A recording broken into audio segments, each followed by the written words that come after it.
আসুন আমরা একটি বিরিয়ানি ব্লগ দেখি। আজকে আমরা পুরান ঢাকায় হাজির কাচ্চি খেতে গিয়েছিলাম। অনেকে এটাকে হাজির কাচ্চি বলে ভুল করে থাকেন।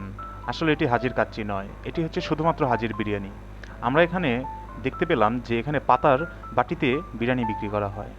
অনেক মানুষ, অনেক মানুষ, এত মানুষ যে আমাদের সিরিয়াল ধরে দাঁড়াতে হয়েছে।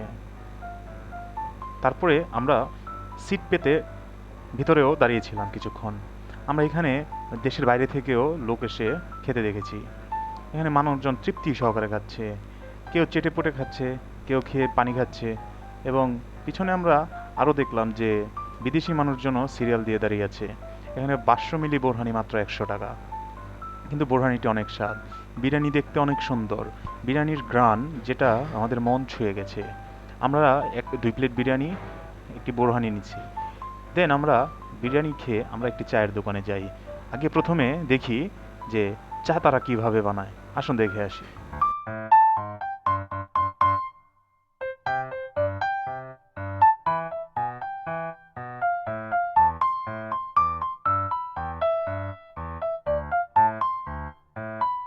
চলুন এখন আপনাদের এক্সপ্লেন করি। তারা চার মধ্যে বিভিন্ন মশলা দেয়। চাটি খেতে দারুণ স্বাদ। এরকম চা যদি কোনো পাহাড়ি অঞ্চলে রাত্রেবেলা বৃষ্টির মধ্যে খাওয়া যেত, তাহলে এর অন্য কোনো তুলনাই হতো না।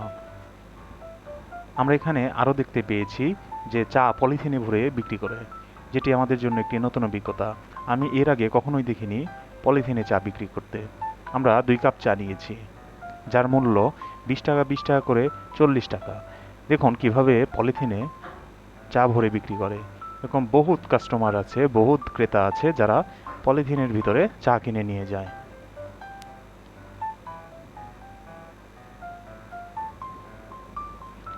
এখানে আমরা আরও অনেক কিছু দেখতে পেয়েছি। বিভিন্ন প্রকার মানুষ বিভিন্ন প্রকার চা খেতে আসে।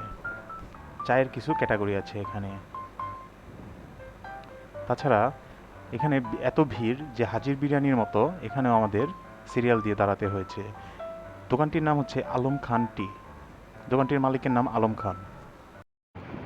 এরকম ব্লগ আরও দেখতে চাইলে পাশে থাকুন, লাইক শেয়ার সাবস্ক্রাইব করুন। ধন্যবাদ।